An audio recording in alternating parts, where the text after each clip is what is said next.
Natural hazard. Risks arising from natural phenomena. While this cannot be prevented, pressure can be taken to minimize damage, injury, or lost life. Security Security plans must to coordinate with emergency and disaster plans to ensure immediate action, prevent or minimize loss. Ang panganib na mula sa kalikasan ay mga peligro na dulot ng mga pangyayari tulad ng lindol o baha na hindi natin maiwasan. Gayunpaman, may mga hakbang na maaari natin gawin upang mabawasan ng pinsala sa mga tao at ari-arian. Mahalaga na magkaroon ng mga planong pangkaligtasan na nagtutulungan sa mga plano para sa emerhiya at sakuna upang kapag may mangyaring panganib mula sa kalikasan, agad tayo makakilos para mabawasan ang anumang pagkakawala. Examples of natural hazard include flash flood caused by typhoons and moon rains. 1. Earthquakes. 2. Fires. 3. Storm. B. Volcanic eruption. 5. Lightning storm. 6. Extreme temperature and humidity. 7. Landslide. Risk management alternative and strategies. 1. Risk avoidance. Complete elimination or eradication of the risk from the business, government, or industrial environment for which the risk manager has the responsibility. So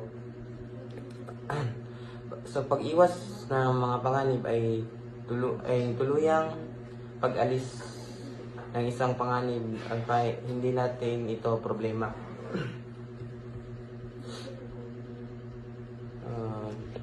2. Risk reduction. Decreasing the risk by minimizing the probability of potential loss. The reduction of criminal opportunity is often accomplished by the situational crime prevention strategies to discourage, deny, or deter criminal incidents. Ang pagbawas ng panganib ay ang pagpapalit ng mga panganib sa pamamagitan ng pagbaba ng tsansa na may mangyaring masama tulad ng paggamit ng pamaraan na maiwasan ng krimen sa isang sitwasyon. Example, regularly maintaining equipment. This lowers the risk, accidents, or breakdown in a factory or workplace. Providing training for employees. This reduces the risk of errors, accidents due to lack the knowledge or skills. Using fire resistance materials in building. This lowers the risk of fire damage. Number 3.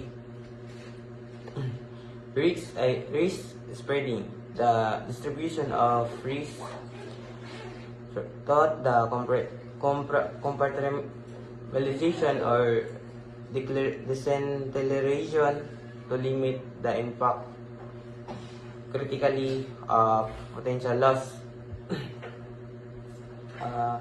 Ang pagkalat ng panganib ay parang paghati-hati ng mga panganib sa mas maliit na bahagi na para kung may mangyari mang masama, hindi gaanong kalaki ang epekto dahil sa pagkalugi ay nagkalat.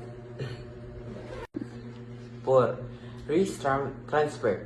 The movement of B financial impact to potential loss over to an insurance company. Ang pagbalit ng panganib ay ang paglipat ng financial na panganib ng isang posibleng pagkalugi sa isang kumpanya nang siguro para silang ang sumagot sa mga gastos kung may mangyaring masama. 5. this self-assumption, this planned assumption and acceptance of the potential risk making a deliberate managerial decision of doing nothing about the threat or setting aside resources for use case of specific loss incident.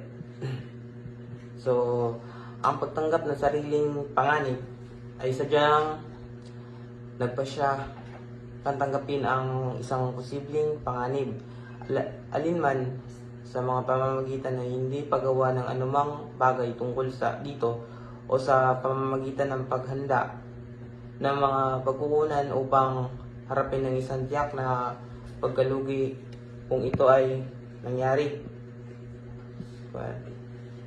So, 6. Combination of the above. Making use of two or more of the above. Giving strategies to manage potential risks and threats. So, ang pagsama-sama ng mga estratehiya o pamahala ng panganib ay nangangahulugang paggamit ng dalawa o higit pang pamamaraan ng sabay upang epektibong mahawakan ng mga posibleng panganib at banta. Elements of investigation. Number 1, investigator. The person responsible for conducting the investigation gathers evidence, interviews witnesses, and analyzes information to solve a case. Purpose. Number 1, to identify the offender. Number 2, to locate the offender. Number 3, to provide evidence. Subject of investigation. The specific incident, crime, or matter being focused on in the investigation may involve witnesses, suspects, or events related to the case. The three is of investigation. Number 1, information. Comes from regular sources like conscientious citizens, company files, and other agency records. Also comes from cultivated sources like paid informants, barterers, cab drivers, and acquaintance. Interrogation. Skillful questioning of witnesses and suspects. Differs from an interview since interrogation targets those recruitant to share info about an offense. Instrumentation. Use physical sciences and methods to detect crimes. Criminalistics. Investigation. Identify of offender, determine who committed the crime or was involved. Number 2, locate the offender, find the person responsible for the crime, provide evidence, gather and present evidence to support the case, potentially leading a prosecution or resolution.